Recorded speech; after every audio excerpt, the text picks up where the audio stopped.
Volume 1, Chapter 63, The Unification of the Jerseys.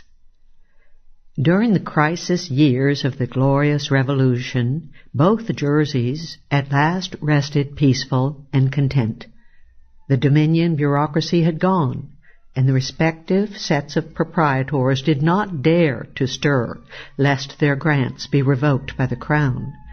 The Dominion bureaucracy had gone, and the respective sets of proprietors did not dare to stir, lest their grants be revoked by the Crown. They therefore decided not to impose any rule until the smoke had cleared. Government in both colonies was local and purely minimal. Dr. Daniel Cox, court physician and non-Quaker, had, before the onset of the Dominion, bought from Edward Billings the sole right to govern West New Jersey, as well as the largest proprietary share in that colony. He also held a much smaller share of the East New Jersey proprietorship. Cox fought hard and successfully to prevent the Lords of Trade from annulling the charters of the two Jerseys, or from amalgamating them into New York and thereby converting them into royal colonies. In the spring of 1692, Cox sold all his rights and titles in the Jerseys to a group of non-Quaker businessmen, the West New Jersey Society, for £9,800. The society was owned by holders of 1,600 shares of stock issued at £10 each. Originally, the society had 48 stockholders, the most prominent being Sir Thomas Lane, who was to serve also as Lord Mayor of London. We have already noted that the proprietors of East New Jersey had chosen the Scot, Andrew Hamilton, to be deputy governor in 1687. After the Dominion was imposed in 1688, Hamilton returned to England, and both the Jerseys remained without a central government until 1692. In that year, however, with the proprietorships at least temporarily saved, both of the Jerseys appointed Hamilton to be governor. The first step toward unity of the two Jerseys had begun. Hamilton took up his post in the far wealthier and more populous East New Jersey, of which Perth Amboy was the capital, and appointed Edward Hunloke to be his deputy in West New Jersey. With the return of central and proprietary government came the return of turmoil and conflict in the Jerseys. Hamilton's guiding instruction was to begin once again to enforce collections of the hated feudal quit-rent. Fearful of attempts to submerge the Jerseys into New York, East New Jersey now made particular efforts to aid New York in attempting to prosecute the war against New France, and New York's Governor Fletcher expressed his gratitude to Hamilton for the £400 and the 65 men supplied. Despite the fact that the proprietors of both colonies had been Quakers, the ethnic composition of the two Jerseys differed greatly. East New Jersey was heterogeneous, comprising Dutch, Puritans from New England, and Scotsmen. The Scots were mostly Presbyterians, not Quakers, despite the fact of Quaker proprietorship during the years of their migration. West New Jersey, on the other hand, was a poor, sparsely inhabited, predominantly Quaker colony. Despite the differences, Governor Hamilton had no difficulty in persuading the supposedly pacifist Quaker Assembly of West New Jersey to join that of the East in voting ample funds to help New York in the French War. As early as the year before, the West Jersey Assembly had resolved that while the people of the colony could not bear arms or participate in war, they could help defend the province. And in 1693 they voted £300 for the war effort. Paradoxically, Hamilton met the only resistance to his war plans in non-Quaker East New Jersey. Hamilton wanted the colony to supply 30 soldiers for the war, but Speaker William Lawrence of the East Jersey Assembly forced him to cut the supply to 20. However, £430 were raised for the war effort, more than matching the contribution of the year before. Even so, Hamilton wrote apologetically to Fletcher that volunteers could not be raised, and that he could only raise troops to send to New York in case of invasion, and then only on condition that they would return as soon as the campaign was over. Under Hamilton's aegis, the powers of the local governments over the people were greatly strengthened. The counties were now authorized to levy taxes, to repay debts, and to maintain jails. The levies and appropriations were to be raised by the county judges, meeting with representatives of each town in the county. The townships were also authorized to impose the maintenance of government schools on all taxpayers of the town, even on those opposing the idea. Also, the term of conscripted militiamen was lengthened. Hamilton ran into trouble in 1694 trying to persuade the Assembly to increase taxes in order to pay salaries to himself and other government officials. On the other hand, the Council vetoed the bill passed by the deputies raising their own salaries, the Council pointing out that its members remained unpaid. The quit-rent problem came to a head in 1695. Speaker Richard Hartshorne was the leader of the popular opposition to Hamilton and his council. Conflicts continued in succeeding years over Hamilton's demands for regular levying of revenue for the government, as well as enforcement of the quit-rent. Once again, Elizabethtown, joined by Newton and Shrewsbury, was in the forefront of the opposition.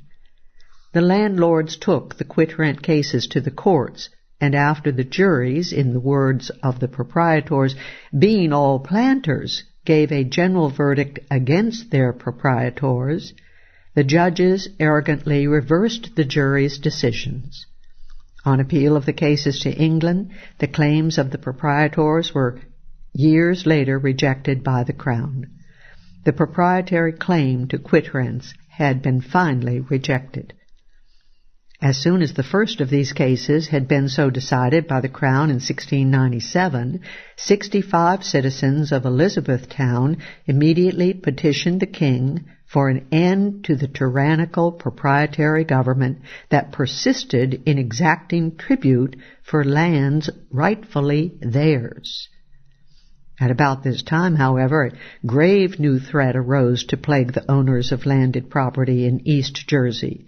An English court decided, on a technicality, that the land titles confirmed by former Governor Carteret had only been valid for life, rather than in fee simple for perpetuity.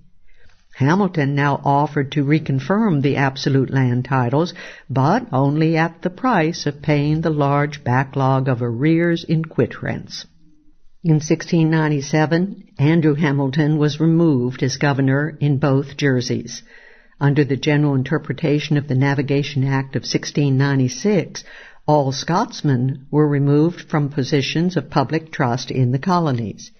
Hamilton was, therefore, replaced as governor of both Jerseys by the former Baptist minister Jeremiah Boss, who assumed his new post in early 1698. Boss, even before his appointment, had come to be thoroughly hated in West New Jersey and the other colonies. He had earned this ire as a former agent of Dr. Cox and the West New Jersey Society, and as an opponent of the colony's violations of the navigation laws. The arch-Tory and inveterate enemy of the colonies, Edward Randolph, had come to the conclusion that Scotsmen were particularly active as smugglers and merchants.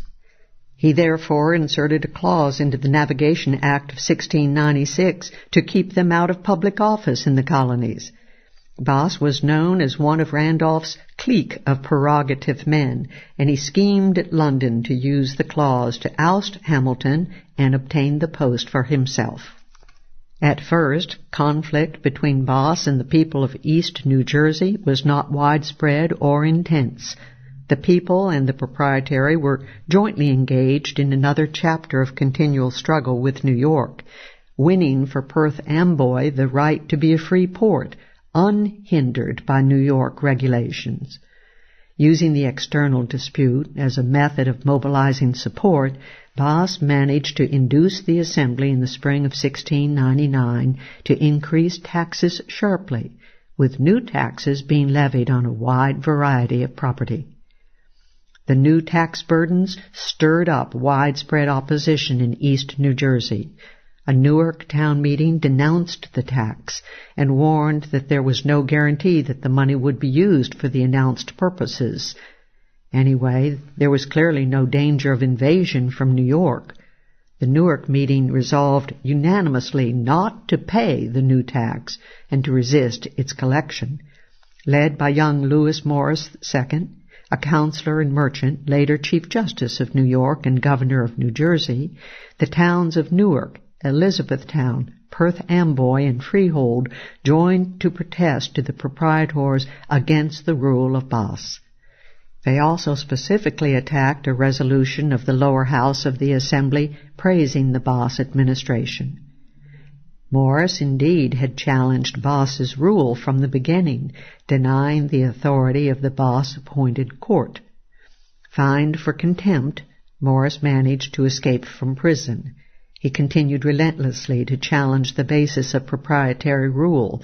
Such rule, he asserted, was by persons who really have not the right to govern.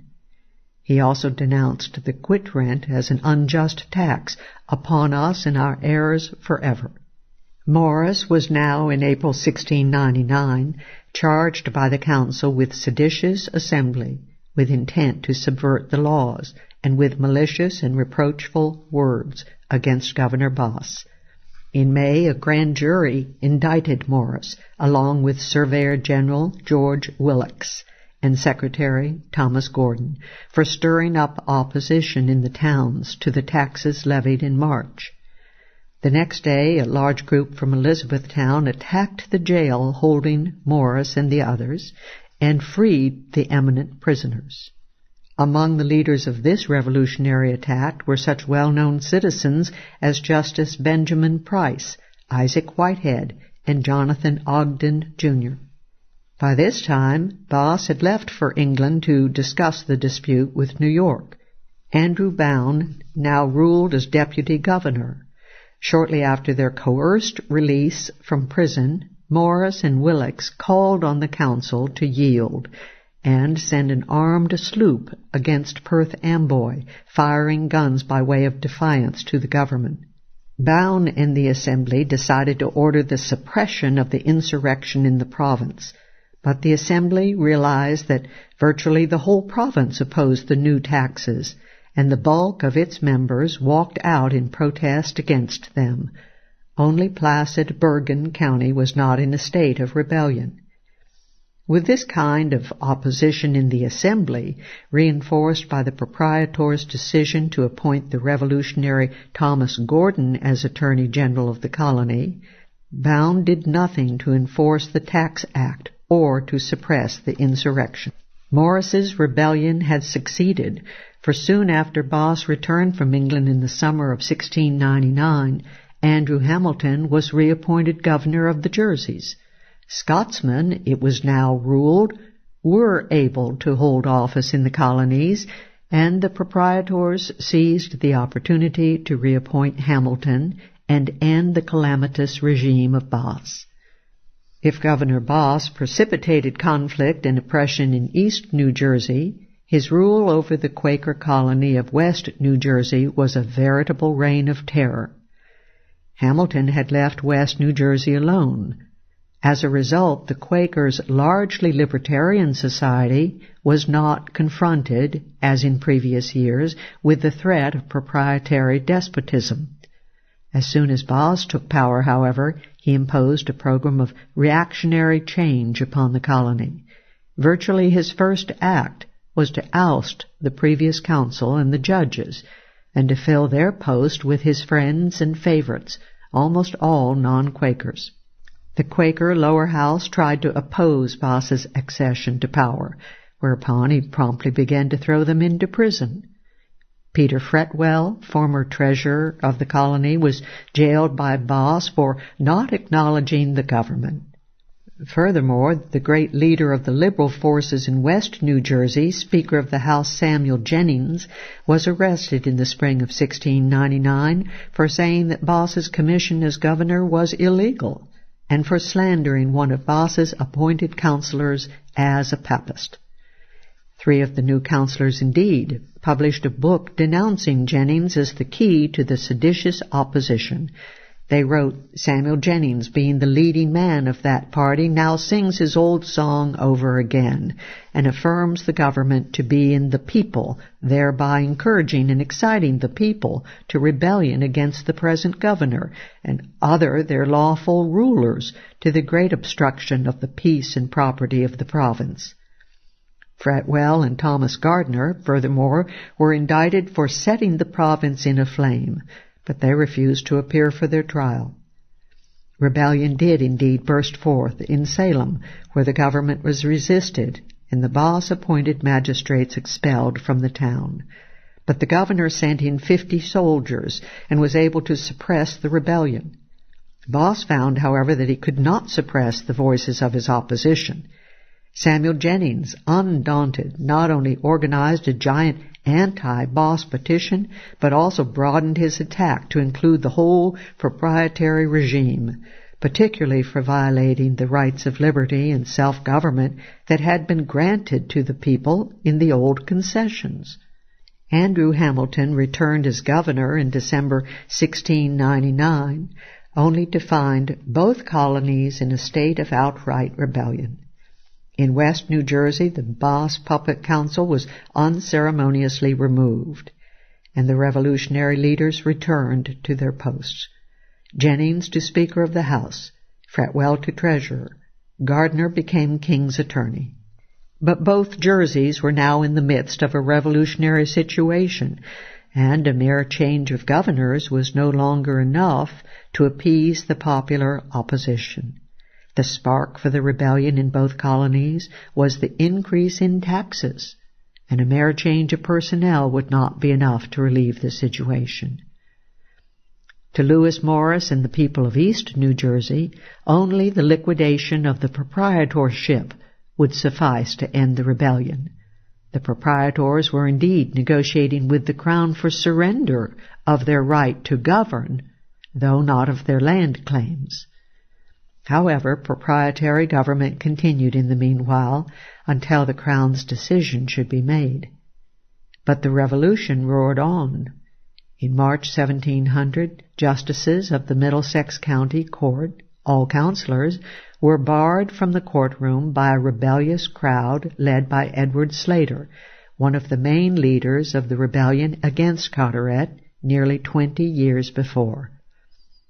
A week later, Samuel Carter, leading an angry crowd, denounced the proceedings of the Essex County Court, and the court ordered Carter arrested for contempt, which may, if not timely prevented, turn to a convulsion in government to the ruin of the colony. It may be noted that the crowd supporting Carter included such prominent citizens as Justice Benjamin Price, a former counselor.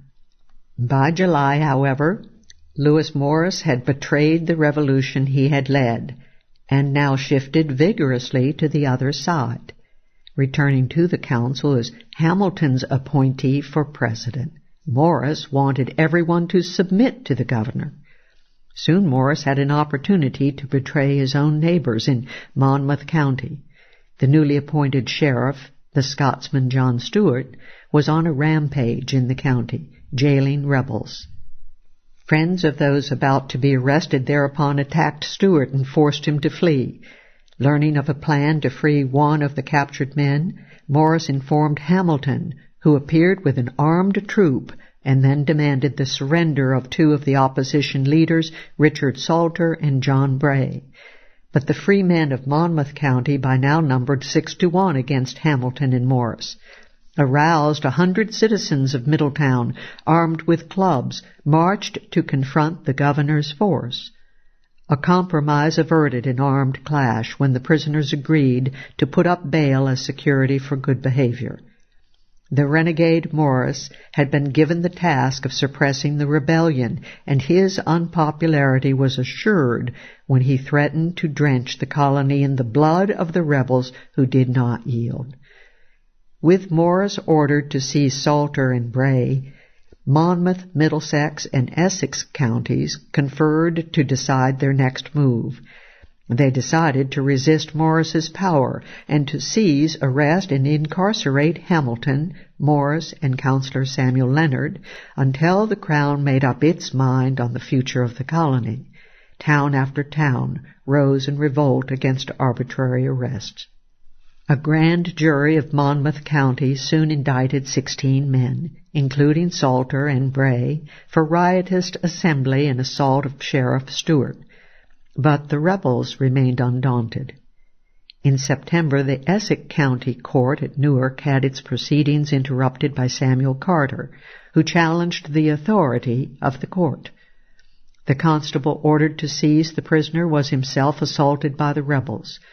The rebels also assaulted Councillor William Sandford, the president of the court. The rebels were led by Carter and Thomas Johnson, a long-time high official in the colony and a leader of the rebellion under Carteret. 2 days later, a large group of horsemen arrived from Elizabethtown to demand of the Essex County judges the freeing of one of the prisoners, Joseph Parmiter.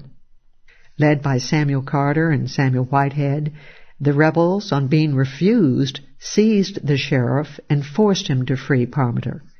Soon afterward, in retaliation, 2 grand juries indicted 85 Elizabethtown men for joining in the insurrectionary action. The revolutionaries countered by signing an Elizabethtown petition to the king against the proprietors. In it, they attacked the quit rent, which was being exacted even after the royal courts had disallowed it, and they asked the Crown to replace the proprietary with a royal governor. Leading the opposition to the proprietary in the Assembly, which convened in May 1700, was Councillor John Royce. The councillor held an Old Nichols patent for his lands. This fact jeopardized the lands and subjected it to quit-rent exactions so long as the proprietary continued. Hamilton convened the Assembly, but only to try to get a tax bill passed. He soon saw that there was no chance of success. Moreover, he saw the danger of the Assembly approving the anti-proprietary position. Therefore, Hamilton made haste to dissolve the Assembly. But the East New Jersey petition helped galvanize the Board of Trade to annul the Jersey Proprietary. The East New Jersey Proprietary tried to stem the tide by its answer to the petition sent to the Crown in December. The answer trenchantly attacked the colonial resistance to payment of quit rents as a logical prelude to denial of the royal power itself. It concluded that the settlers viewed themselves as the absolute owners of the soil, and hence entitled to an independent government of their own. The proprietors darkly charged that the rebels were merely a few factious and mutinous people impatient of any government. The following March, 1701, the pattern of revolt against the proprietary courts continued. As the Monmouth Court, headed by Governor Hamilton, was examining an accused smuggler named Moses Butterworth, Samuel Willett, an innkeeper, challenged the authority of the court. Willett charged into the court with a company of 50 militiamen. A battle ensued between the police on one side and the militiamen in the crowd, led by Benjamin Price and Richard Borden on the other. The rebels proceeded to free Butterworth and to seize the justices, the Attorney General, and the other officers of the court. The next day the court, with Samuel Leonard presiding, was able to reassert its authority despite a challenge by Eliezer Catterall, who refused to serve on the compulsory jury, and the refusal of the former court clerk, James Boland, to surrender the court records. The court quickly seized, convicted, and fined all those denying its authority and refusing to serve on the grand jury. After the disastrous assembly session, Hamilton had decided not to convene it again and to rule only with the help of the council. In May 1701, Hamilton and the council petitioned the king to order the people of East New Jersey to obey the proprietary government. Hamilton complained that since he had not yet received official approbation of the crown, the licentious past of the people, who look on all government to be a yoke, had repudiated his authority in all of his actions. As a result, he pointed out, the reins of government are cut in pieces, and the people run into anarchy and confusion. But Hamilton was soon to find that the council was hardly more tractable than the House of Deputies. First, in late 1700, George Wilkes, deputy for the proprietors, led a revolt against the leading proprietor, William Dockwra, the proprietor's executive secretary. The council stalled hearings on Wilkes' charges of corruption and injustice against Dockwra, but it finally consented to a hearing the following August. Wilkes charged Dockwra with usurpation of governmental rule, levying arbitrary fines on local landowners, voiding good land titles, and demanding bribes for settling land claims. Backed by the deputy secretary and 6 resident proprietors, the council turned against Dockwra, and the board of resident proprietors finally removed him from his post. But the Dockwra problem was purely internal to the ruling oligarchy of proprietors and their favorites. Also internal, but far more challenging to the existing regime, was a sudden move by former Governor Andrew Bown at the council meeting in June 1701 to claim the post of governor. Bown declared that the proprietors had appointed him, but he was challenged by the resident proprietors, headed by David Lyle, who pronounced Bown's claim defective and who charged that the whole thing was an anti-Hamilton maneuver invented by Richard Salter.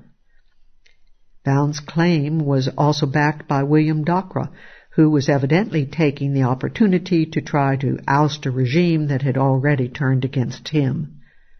Lewis Morris, now agent of the resident proprietors, decided that the best course would be to abolish the weak and confused proprietary rule, and to replace it with a royal government headed by Hamilton.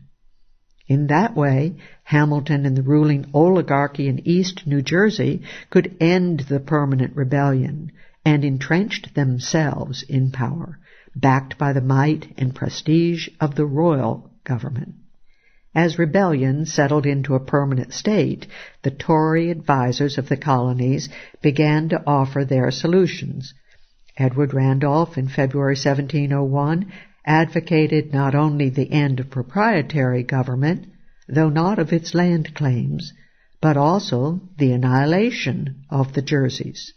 Randolph urged that East New Jersey be annexed to New York and West New Jersey to Pennsylvania. In the meanwhile, all is in confusion for want of government. Andrew Bown also moved in again, hoping to have his post restored. He called for drastic enforcement of the generally violated Navigation Acts. Bown suggested amalgamating the Jerseys with Delaware as part of Pennsylvania. The proprietors themselves, indeed, were rapidly becoming reconciled to the end of their rule, and they submitted a memorial to the Crown outlining the conditions for voluntary surrender of their governmental rights. The petition, incidentally, was jointly submitted by the proprietors of East New Jersey and West New Jersey. The final surrender by the proprietors and the acceptance by the Crown were accomplished in mid-April 1702. The Crown decided to grant some, but not all, of the proprietors' original conditions. Proprietary rights to the soil were reconfirmed, along with the quit rents due. All land titles issued by the proprietors were confirmed. The governor was instructed to forbid any tax on unimproved, that is, arbitrarily granted lands, thus greatly aiding the land engrossing pursued by the proprietors. Another important privilege granted to the proprietors was a monopoly of all purchase of land from the Indians. This gratuity, in effect, made vague and arbitrary land grants to the existing landed proprietors. After April 1702, then, the proprietary government was no more. Both Jerseys were now united into one New Jersey, a royal colony. Andrew Hamilton had had no easier time in West New Jersey. The revolutionary state had continued in that colony as well. To a greater extent than in the East, the focal point of resistance was taxation. The unique element in West New Jersey was that a high tax program had been instituted by an alliance of Hamilton with the Quaker-dominated House. By 1701, a general refusal to pay taxes pervaded the colony, a refusal which included the threat of violence against the hated tax collectors. As in East New Jersey, the rebels refused to pay the courts security for good behavior. In March, nearly 80 people rioted in Burlington, broke into prison, and released 2 men who had refused to put up security for failing to pay taxes. Furthermore, Quaker imposition of high taxes seemed inconsistent with Quaker principles to a group of dissident Quakers who had seceded from the fold. It was these dissident Quakers who formed the bulk of the revolutionaries in West New Jersey. At regular Quaker meetings, they were denounced as seditious. The proprietors were anxious to have Andrew Hamilton appointed royal governor of the united New Jersey, but this was one privilege they were not to receive. The Crown's appointed council for the new colony included 6 officials from each Jersey, largely taken from the oligarchical leadership of the 2 former colonies. Councillor Lewis Morris was designated acting governor by the Crown in June 1702, pending a final appointment. Finally, toward the end of the year, the Crown made New York's governor, Lord Cornbury, governor of New Jersey as well. Cornbury assumed his post in July of the following year. The Crown decided to alternate meetings of the Unified General Assembly between the respective capitals of Perth Amboy and Burlington. The House of Representatives was to consist of 12 representatives from each of the 2 former divisions, 2 apiece to be sent by the 2 capital cities. Thus the structure of New Jersey was now similar to that of the other royal colonies: an appointed governor and council, an elected lower house. Appeals could be made to the king in major judicial cases. The Crown accepted the proprietors' request for high minimum voting requirements.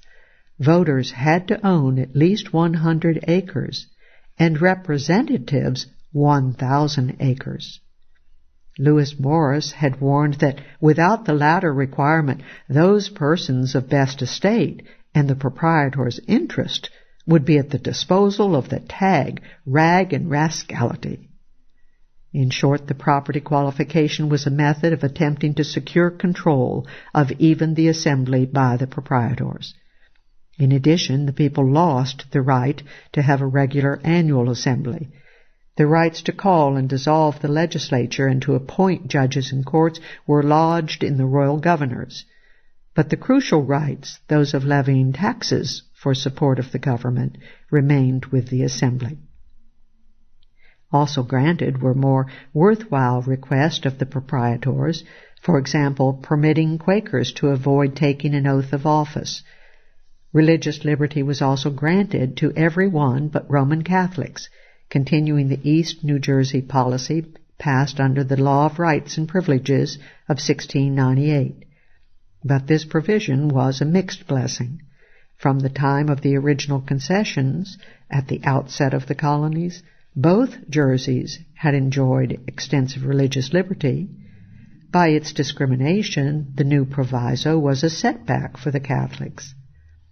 On the other hand, there was an advance in another direction. The law of 1698 had eliminated the power of the assembly to establish ministers, but now separation of church and state, without which there can be no full religious liberty, was decreed for the colony as a whole. The important exception was a proprietary grant to each township of 200 acres of government land for support of a minister. This feature enabled some of the Puritan towns in New Jersey to keep an established church. As to the proprietor's request to make Perth Amboy and Burlington free ports without harassment from New York, the Crown suggested that this would be granted only if the New Jersey Assembly raised its customs duties and regulations to equal New York's, thus ending embarrassing free competition with the highly taxed and regulated port of New York, and increasing the royal revenue extracted from the colonies. Lewis Morris tried to use the new accession of royal power, as well as his leading role in the colony, to establish the Anglican Church. As early as 1697 he tried to pass such a bill, but it was defeated by the combined efforts of Richard Hartshorne, Quaker, and Andrew Brown, Baptist. One of Morris's main reasons for wanting the proprietors ousted was to further the project of an Anglican establishment. But the royal government would not establish a religion that was very weak in the colony, indeed weak everywhere north of Maryland. The lack of a bishop resident in the colony also handicapped the growth of Anglicanism. For example, it was difficult for one aspiring to the Anglican ministry to be ordained. Either a bishop had to come from England to perform the ceremony, and few chose to come, or the would-be priest had to travel to England. What happened, incidentally, to the ultra-Puritan settlement at Newark that was founded by the former New Haven minister Abraham Pearson in 1667? Newark continued at first as a rigorously Puritan township, but Pearson died in 1678 and was succeeded by his son, Reverend Abraham Pearson, Jr. Typical of the Puritan ministry throughout New England, New York, and New Jersey, the younger Pearson was drifting strongly toward Presbyterianism. As a result, Newark ended its established church in 1687 and threw Pearson's salary open to voluntary subscription. Pearson was thereby obliged to move elsewhere. The ultra-theocratic experiment at Newark had collapsed. Thus New Jersey took its place after 1702 as a northern royal colony with appointed governor and council and a popularly elected assembly. Proprietary tyranny and attempts to impose taxes, quit rents, and arbitrary land allocations ceased. But royal government, in alliance with the land claims of the proprietary, continued the power of the old oligarchy. Also ended forcibly were the several years of successful rebellion in New Jersey. The colony continued to be relatively individualistic, however, and to enjoy religious liberty and diversity.